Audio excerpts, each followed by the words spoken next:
Hi dear students, welcome back in Intelligence Career Institute. Myself Dr. Indekha Weather. Today I am discuss about the Hardy-Weinberg principles. This is very important topic. और हमें जहाँ तक लग रहा है बेटा इस बार जो क्वेश्चंस आएंगे वो हार्डी-विंगबर्ग इक्वेशन से ही आएंगे, ज़्यादातर चांस हैं।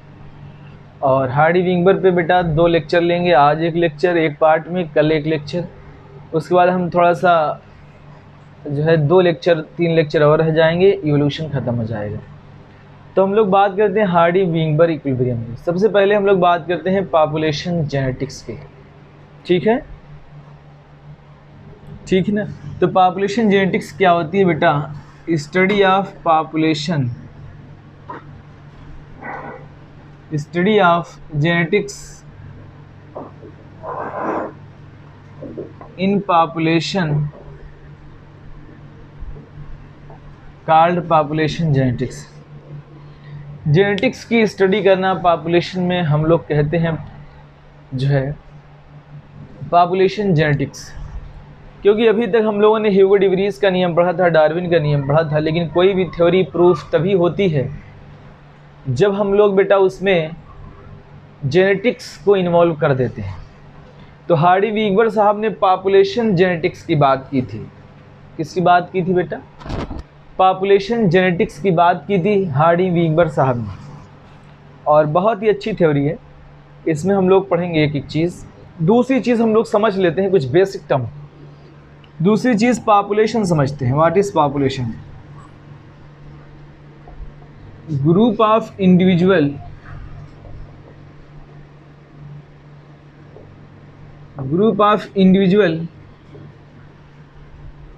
of a species called population। ठीक है, बहुत सारे इंडिविजुअल एक पार्टिकुलर स्पीशीज के आपस में कंबाइंड हुए, हम लोगों ने कहा पॉपुलेशन। अब व्हाट इज स्पीशीज? ठीक, अब स्पीशीज किसे कहते हैं? बहुत सारी पॉपुलेशन, ठीक है, lot of population combine together, interact together, interbreed together, ठीक है, have a potentials to interact to each other, called a species. ठीक, बहुत सारी पॉपुलेशंस जब आपस में इंटरैक्ट कर रही है, इंटरब्रीड कर रही है, उसके अंदर पोटेंशियल है इंटरैक्शन का, इंटरब्रीड करने का, उसको हम लोग बोलते हैं स्पीशीज। क्लियर है? अगर ये तीनों पॉइंट क्लियर हैं तो मैं आगे मूव करूँ। बताइए भाई, फिर हम हार्डी-विंगबर्ग की बात करें। मेरे ख्याल से पॉइंट जो है क्लियर है, ठीक है। अब मैं बात कर रहा हूँ बेटा, चलिए स्पीशीज हो गया। अब हम लोग बात करते हैं जीन पूल की। किसकी बात करते हैं? जीन पूल की। Lot of populations interact or interbreed together to form a new offspring is called a species. Gene pools, total genes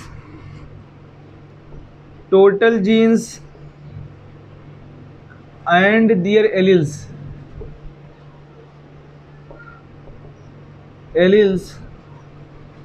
in population. Total genes and their alleles in a population is constant.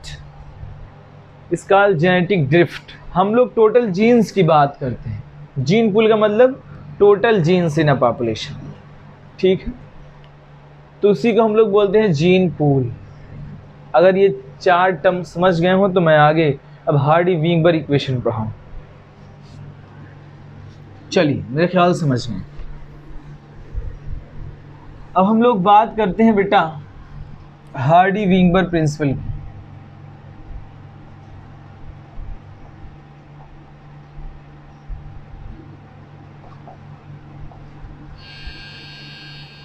अगर हम लोग हार्डी-विंगबर्ग principal की बात करें बेटा, हार्डी-विंगबर्ग साहब ने कहा था कि total genes and their frequency of alleles, total genes and their frequency of allele remain constant from one generation to another generation. ठीक है, कि जो जीन की फ्रीक्वेंसी है, जो एलील की फ्रीक्वेंसी है, ये हर जनरेशन में कांस्टेंट होगी। ठीक है, remain constant in a generation, जब तक कि उसके अंदर कुछ स्पेशल चेंज ना किए जाएं। ठीक है, जैसे total genes and their allele और frequency remain constant from generation to generation, तब तक, कब तक कांस्टेंट रहेगी? जब तक उसके अंदर कोई चेंज ना किया जाए। बात समझिए, मैं लिख नहीं रहा हूं, ऐसे समझिए कि जीन की फ्रीक्वेंसी और एलील की फ्रीक्वेंसी सेम होगी जनरेशन टू जनरेशन, जब तक उसके अंदर कोई चेंज, स्पेशल चेंज ना किए जाए। जैसे अगर म्यूटेशन हो जाए, नॉन रैंडम मेटिंग हो जाए, जब तक अगर नॉन रैंडम मेटिंग हो गई तो जीन फ्रीक्वेंसी चेंज हो जाएगी। अगर बेटा उसके अंदर म्यूटेशन हो जाए तो जीन फ्रीक्वेंसी क्या होगी? चेंज हो जाएगी। ठीक है, तो तब तक कांस्टेंट रहेगी जब तक क्या हो, उसके अंदर हम कोई चेंज ना करें, स्पेशल चेंज ना करें। ठीक है ना। अब हम लोग देखते हैं कि 5 कंडीशन कौन सी होती हैं, जो है 5 कंडीशन कौन सी होती हैं, हम लोग ये देखते हैं। क्योंकि किसी भी जो है जीन, एलील और फ्रीक्वेंसी को कांस्टेंट होने के लिए 5 चीज़ें ज़रूरी होती हैं। अगर 5 क्राइटेरिया हार्डी-वीवर कंडीशन को फुलफिल कर रहा है तो जीन की फ्रीक्वेंसी सेम होगी। अगर उस 5 में से कोई एक चेंज हो रहा है तो जीन फ्रीक्वेंसी सेम हो ही नहीं सकती। तो हार्डी-वीवर साहब ने क्या कहा था कि जीन और एलील की फ्रीक्वेंसी सेम होगी जनरेशन टू जनरेशन, और 5 कंडीशन को ये फुलफिल करेगा तभी सेम होगी। अगर ये 5 कंडीशंस चेंज हो रही हैं तो जीन की फ्रीक्वेंसी बदल जाएगी। तो हम लोग देखते हैं वो कौन सी 5 चीज़ें हैं। क्लियर? चलिए आइए देखते हैं। ठीक है बेटा, हम लोग देखते हैं कि जीन फ्रीक्वेंसी या हम कहें एलील फ्रीक्वेंसी, या हम कहें बेटा allele frequency remain constant from one generations to another generation। ठीक है, gene frequency remain constant from one generation to another generation if it fulfil 5 condition. If it fulfil 5 conditions, अगर 5 कंडीशन को Hardy-Weaver equation follow कर रही है तो gene frequency में कोई चेंज नहीं आएंगे, जीन फ्रीक्वेंसी रिमेन कांस्टेंट होगी from generation to generation. Number 1, very large population. अगर बेटा वेरी लार्ज पॉपुलेशन है तो जीन फ्रीक्वेंसी हमें चेंज देखने को नहीं मिलेगा। और यहीं पे अगर स्मॉल पॉपुलेशन है बेटा तो इसके जीन पूल में फ्रीक्वेंसीज जो होंगी, इनकी एलील फ्रीक्वेंसी चेंज होंगी, जिसको हम लोग बोलते हैं जेनेटिक ड्रिफ्ट। क्या बोलते हैं बेटा? जेनेटिक ड्रिफ्ट कहते हैं। Genetic drift applicable for small population and very large populations, ये होनी चाहिए। वेरी लार्ज पॉपुलेशन हार्डी-वीवर के लिए होनी चाहिए। दूसरी चीज़, आइसोलेशन फ्रॉम अदर पॉपुलेशन।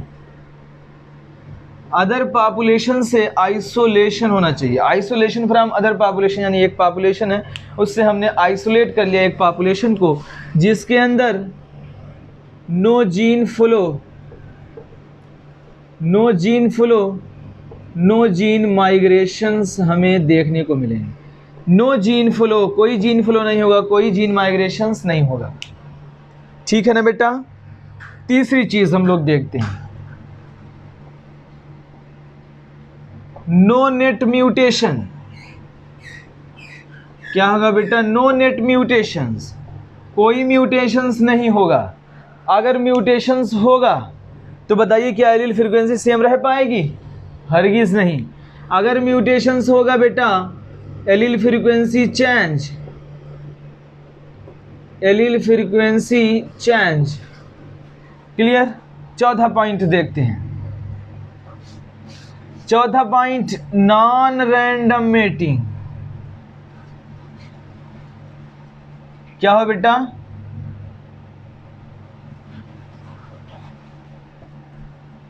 चौथा है नो नेचुरल सिलेक्शन। ठीक है, कोई नेचुरल सिलेक्शन ना हो बेटा। बात मेरे ख्याल से समझ में आ रही होगी। Isolation from other population, no net mutations and no natural selection. ठीक, पांचवा पॉइंट बेटा,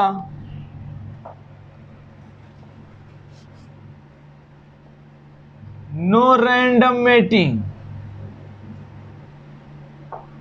ठीक है, यानी हम लोग कहें नो रिकॉम्बिनेशन, नो क्रॉसिंग वर। क्या हो बेटा? नो क्रॉसिंग वर। क्योंकि अगर क्रॉसिंग वर नहीं होगा तो जाहिर सी बात है म्यूटेशंस नहीं होंगे, चेंजेस नहीं आएंगे जीन की फ्रीक्वेंसी में, जीन के एलील में। ये 5 कंडीशंस अगर फुलफिल करेगा तभी जीन फ्रीक्वेंसी कांस्टेंट रह सकती है। बताइए भाई, बात समझ में आ रही है? फटाफट बताओ मुझे, बहुत अच्छा पॉइंट है ये। ओह, गलत हो रहा है। रैंडम मेटिंग होगा बेटा, random mating. Non random mating से चेंजेस आते हैं। जो नेचुरल प्रोसेस है ये रैंडम मेटिंग की है, ठीक है ना? सॉरी इसके लिए। यहाँ पे रहेगा रैंडम मेटिंग, ठीक है ना? नो रिकॉम्बिनेशन सही है, नो क्रॉसिंग वर। क्लियर है? अगर क्रॉसिंग वर होगा, रिकॉम्बिनेशंस होगा तो जाहिर सी बात है इवोल्यूशंस होंगे। तो ये बात अगर क्लियर है तो बताओ फटाफट बेटा। वेरी लार्ज पॉपुलेशन हो, from isolation from other population से हम लोग आइसोलेट करें, नो नेट म्यूटेशंस हो, no natural selections and random mating, no recombinations, no crossing वर।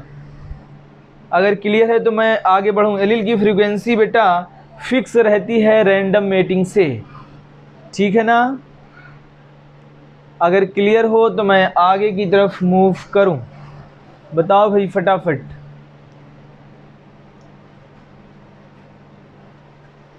ठीक है, चलिए आइए अब हम लोग देखते हैं जो है हार्डी वीबर इक्वेशंस पे कुछ क्वेश्चंस देखते हैं। रफ कर दें, मेरे ख्याल से क्लियर है पॉइंट। आइए अब हम लोग बात करते हैं बेटा कुछ क्वेश्चंस की। सम ऑफ, अगर हम लोग जीन पूल में देखें, sum of total gene frequency is equal to क्या होता है बेटा? 1। क्लियर है? अब अगर हम लोग देखें यहाँ पे, हम लोग इसको रिप्रेजेंट करते हैं p प्लस क्यू का होल स्क्वायर की इक्वेशन से। इसको छोड़ो अभी। सम ऑफ टोटल जीन फ्रीक्वेंसी की क्या होती है बेटा? Is equal to 1। क्लियर है? हम लोग अगर देखें इसमें होमोजाइगस डोमिनेंट को हम लोग रिप्रेजेंट करते हैं बेटा, होमोजाइगस डोमिनेंट को capital A is equal to हम लोग शो करते हैं P। क्लियर है? फिर हम लोग होमोजाइगस रेसेसिव को शो करते हैं small a is equal to Q। यह हैप्लॉइड स्टेट का मैं बता रहा हूं, ठीक है ना? और हेट्रोजाइगस डोमिनेंट को हम लोग रिप्रेजेंट करते हैं capital A small A is equal to 2pq से। ये कैसे है अभी मैं दिखा रहा हूँ आपको इक्वेशन, ठीक है। अगर यही हैप्लॉइड स्टेट में, डिप्लॉइड स्टेट में क्या हो जाएगा बेटा,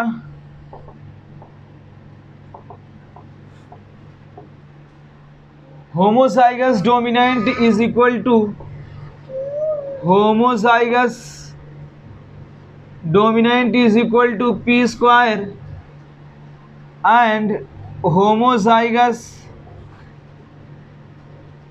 recessive is equal to Q square. Homozygous heterozygous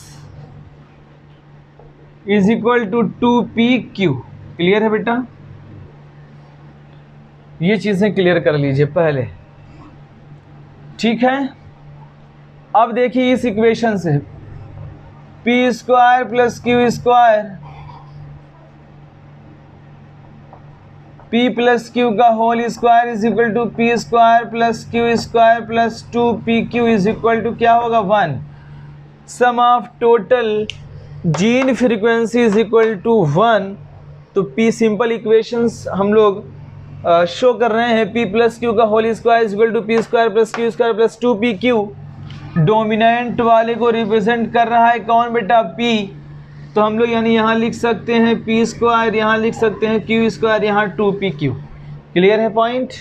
बताइए भाई इसको, अगर ये क्लियर हो तो मैं क्वेश्चन इस पे जो है कुछ क्वेश्चन सॉल्व कराएं आज, इस पे अच्छे क्वेश्चन सॉल्व कराएंगे। बताइए भाई सबको अगर क्लियर हो, ठीक है। चलिए, मुझे उम्मीद है कि आप लोगों को बात पूरी समझ में आ रही है, ठीक है ना। तो हम लोग क्या करते हैं, p plus Q is equal to क्या होता है बेटा 1 होता है। अगर मान लीजिए p की वैल्यू हमें दी हुई है 0.4, तो q की वैल्यू क्या होगी, तो हम लोग कैसे निकालेंगे, p plus Q is equal to 1। p is equal to हमको दिया हुआ है 0.4 plus q is equal to 1, q is equal to 1 minus 0.4 is equal to 0.6। Clear है। एक सिंपल सी इक्वेशंस मैंने आपको दिखाई। अगर ये क्लियर है बेटा तो मैं इस पे क्वेश्चन दे रहा हूँ, आप लोग सॉल्व करिए। आप लोगों को टाइम दिया जाएगा इसको सॉल्व करने के लिए। चलिए अब हम क्वेश्चन की शुरुआत करते हैं।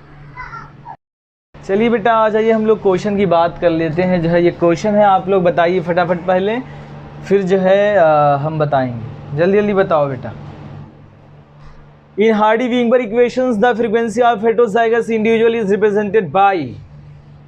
हेटेरोजाइगस इंडिविजुअल की क्या बताया अभी हमने, क्या होगी 2pq होगी।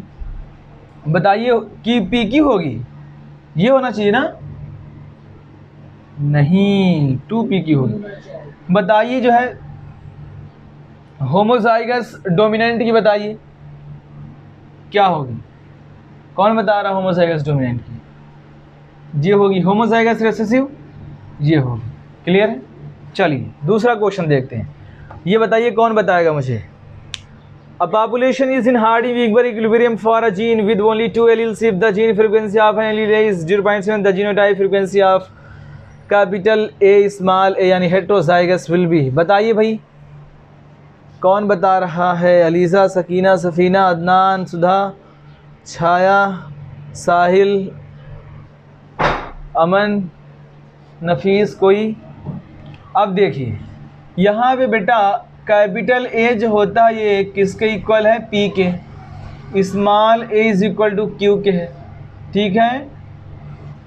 Capital A small A is equal to है पी क्यू के, ठीक है। तो यहाँ पे दिया हुआ है, हम लोगों ने पढ़ा है p plus Q is equal to क्या होता है बेटा 1। p यानी a का मतलब हो गया, p दिया हुआ है 0.7 plus q is equal to 1। q is equal to कितना हो जाएगा बेटा 1 माइनस 0.7 इज इक्वल टू 0.3, ठीक है। अब बताइए कैपिटल ए स्मॉल हेटेरोजाइगस की पूछा है, तो 0.7 into 0.3 into 2 is equal to कितना हो जाएगा बेटा 0.42। क्लियर है। यानी अगर हम लोग देखें 2pq हेटेरोजाइगस की 0.42 आएगा। अगर हम लोगों को निकालना है बेटा जो है होमोजाइगस डोमिनेंट की कितनी आएगी, कौन बताएगा मुझे होमोजाइगस डोमिनेंट की? बताओ भाई, सबके सब सॉल्व कर लेते हैं। हेट्रोजाइगस की भी बताओ। तो होमोजाइगस डोमिनेंट की अगर हम लोग देखें 49 आएगी, ठीक। अगर हम लोग इसकी देखें बेटा तो कितना आ जाएगा 0.9। अब आप इस सबको कंबाइंड कर लेंगे, अगर 1 आ रही तो आपका आंसर क्लियर। 0.42 वहाँ आया था, इसको ऐड कर लीजिए, ठीक है ना। ये इज इक्वल टू कितना आएगा बेटा 1 के आएगा, ठीक है। यानी हमारा आंसर क्लियर है। बात समझ गए बेटा? चलिए अब हम दूसरे क्वेश्चन की बात करते हैं। अगला क्वेश्चन इंपॉर्टेंट क्वेश्चन है वो भी। चलिए बेटा इसको सॉल्व करिए, फटाफट आंसर मुझे बताइए। 5 सेकंड आपको दिया जाए, 5 सेकंड नहीं, चलो 30 सेकंड ले लो, 40 सेकंड ले लो, कर तो पाओगे नहीं, चाहे तुम 1 मिनट ले लो, ठीक है। ये क्वेश्चन जो कि मैं करा चुका हूँ क्लास में। बताइए भाई, in a population of 1000 individuals 360 belongs to the genotype capital A 482 capital A small and remaining to small a based on the data frequency of allele capital A in the population is। तो अगर हम लोग देखें बेटा total population is equal to कितनी है 1000। पूछा किसका है, capital A is equal to 360, ठीक है।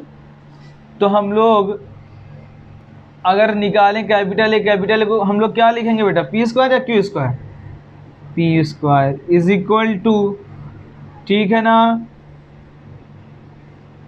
Populations of the homozygous dominant upon total population, cancel कर दीजिए, P square is equal to 0.36, ठीक है ना। स्मॉल अब 1 हो जाएगा तो ये रूट में चला जाएगा 0.36, ठीक है ना। पॉइंट अब ये p इज इक्वल टू कितना हो जाएगा बेटा 0.6, ठीक है।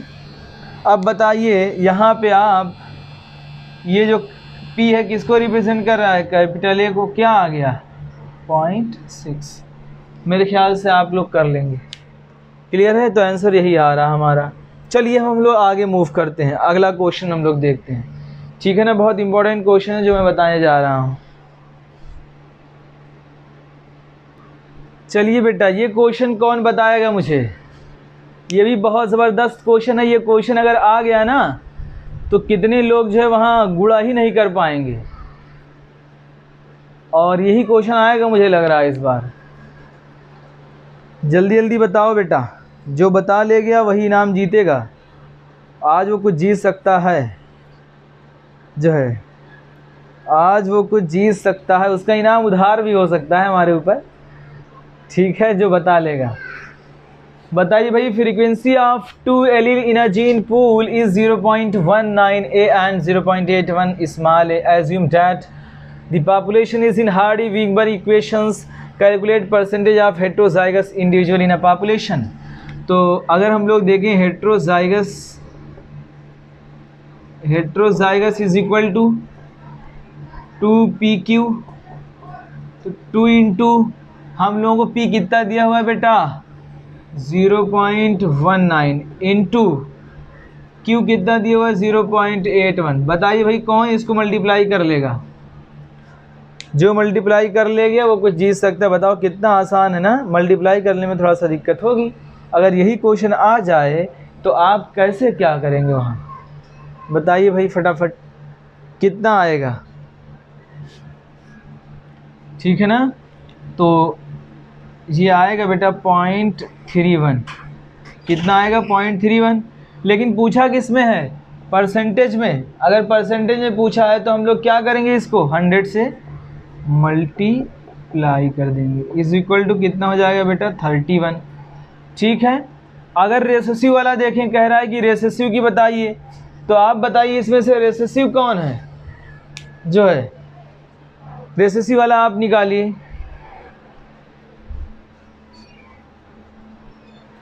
रेसेसिव वाला कौन निकाल रहा है, तो रेसेसिव वाला क्या हो जाएगा बेटा, is equal to Q square.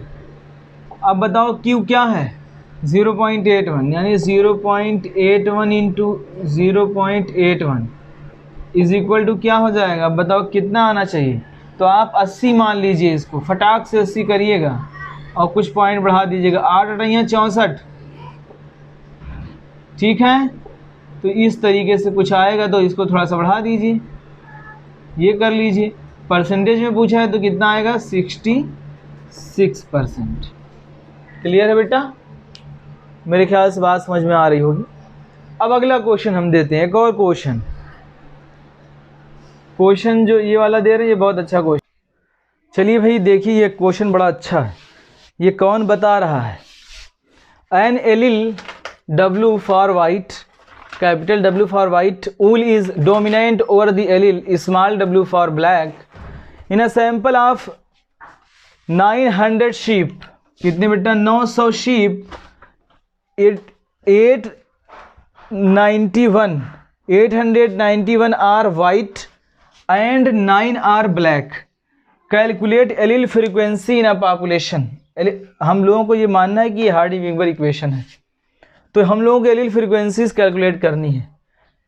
तो अगर हम लोग देखें बेटा एलील फ्रीक्वेंसी, सबसे पहले हम लोग क्या करें, अब देखिए एक डोमिनेंट है एक रेसेसिव है, तो रेसेसिव के लिए अगर हम लोग निकालें, रेसेसिव यानी small w is equal to कितना दिया हुआ है बेटा, 9 है, 9 अपॉन टोटल पॉपुलेशन कितनी है बेटा, 900 इज इक्वल टू कितना हो जाएगा, 0.01। क्लियर है बेटा, ठीक है।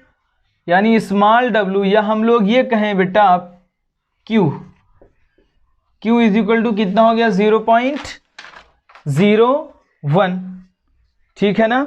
अगर हम लोग को 0.01 आ गया, अब हम लोग इसमें क्या कर सकते हैं बेटा, 0.01 अगर अब हम लोग देखें इसमें, जैसे अभी 1000 वाला किया था वैसे ही है, Q square is equal to क्या हो जाएगा बेटा, 0.01, ठीक है। तो क्यू इज इक्वल टू क्या हो जाएगा, under root 0.01, Q is equal to 0.1, ठीक है। अगर ये हमें मिल गया तो P plus Q is equal to 1 हमें पता है, ठीक है ना। तो P भी निकाल सकते हैं हम लोग, Q कितना है बेटा, 0.1 इज इक्वल टू 1।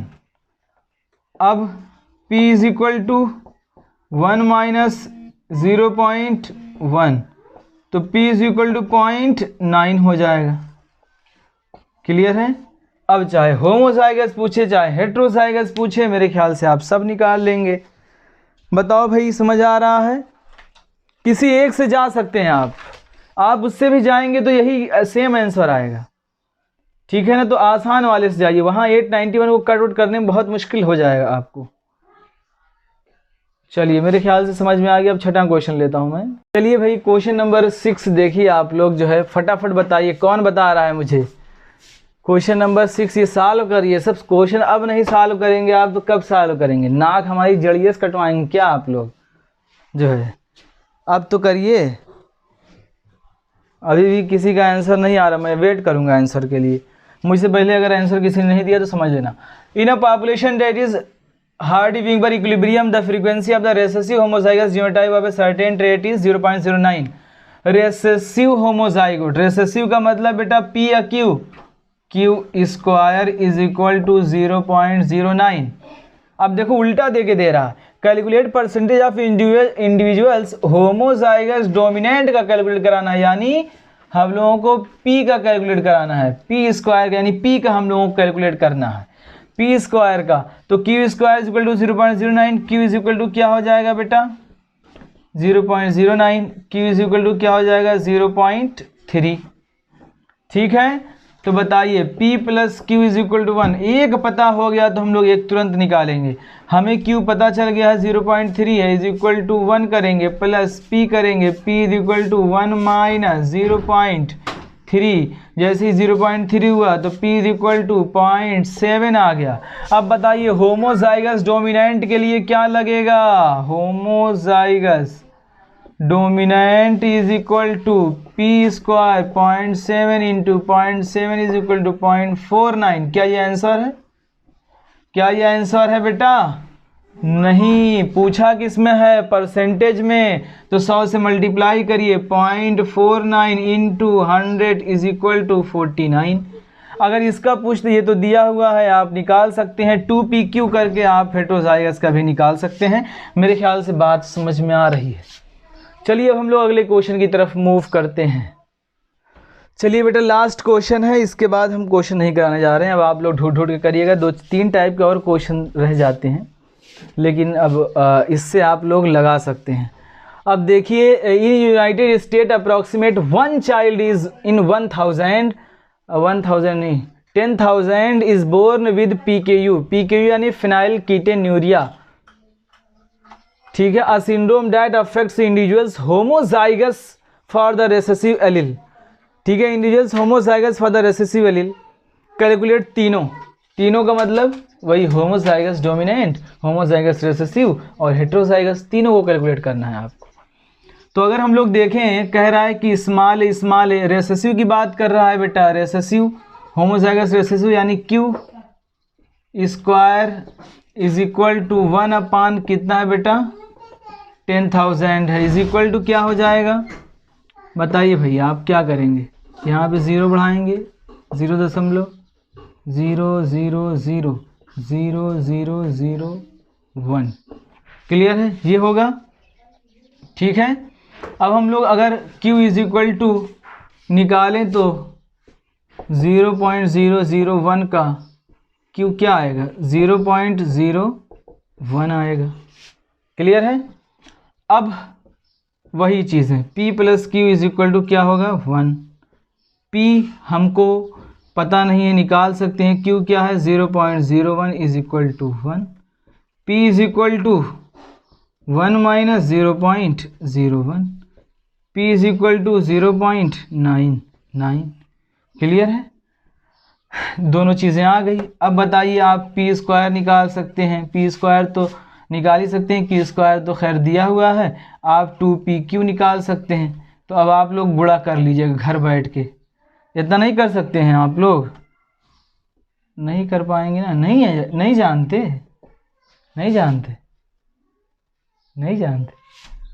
जानो भाई।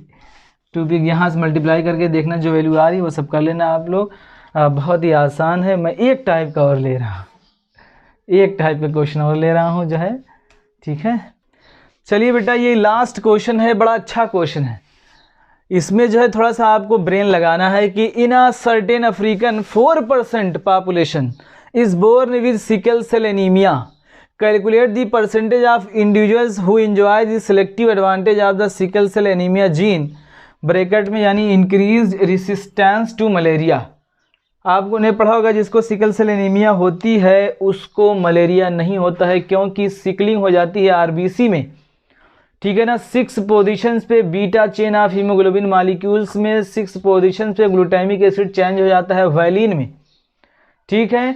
वैलहिसल्यूथ्रोप्रोग्लू, आपको याद होगा मैंने बताया था, वैलहिसल्यूथ्रोप्रोग्लू ग्लूटामिक एसिड्स वैलिन में चेंज हो जाता है तो सिकलिंग हो जाती है आरबीसी की। तो आरबीसी जब सिकलिंग हो जाती है तो बाइंडिंग कैपेसिटी ऑक्सीजन से कम हो जाती है। तो जब बाइंडिंग कैपेसिटी ऑक्सीजन से कम हो जाती है तो उसमें सर्वाइव नहीं कर पाता है पैरासाइट, जो मलेरिया का है प्लाज्मोडियम। क्लियर है? तो यहाँ पे एक चीज़, बहुत बढ़िया चीज़ दी है, आप अगर लगा ले तो मैं मानूंगा बहुत दिमागी है। यहाँ आपको एक चीज़, सिकल सेल एनीमिया क्या है? ऑटोसोमल रिसेसिव है। क्या है ये? रेसेसिव डिसीज है, ठीक है। सिकल सेल एनीमिया क्या है बेटा? रेसेसिव कंडीशन है। समझ आ रहा है बेटा? अब बताओ, क्लू दे दिया मैंने, अब कोई बता सकता है क्या मुझे? देखता हूं कौन बताएगा, मुझे आंसर चाहिए। अलीज़ा, सकीना, सफीना, आप लोग बताइए।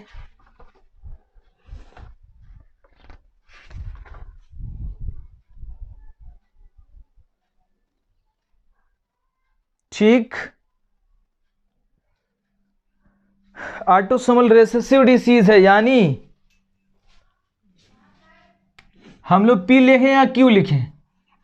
Q square is equal to कितना है बेटा? 4% है।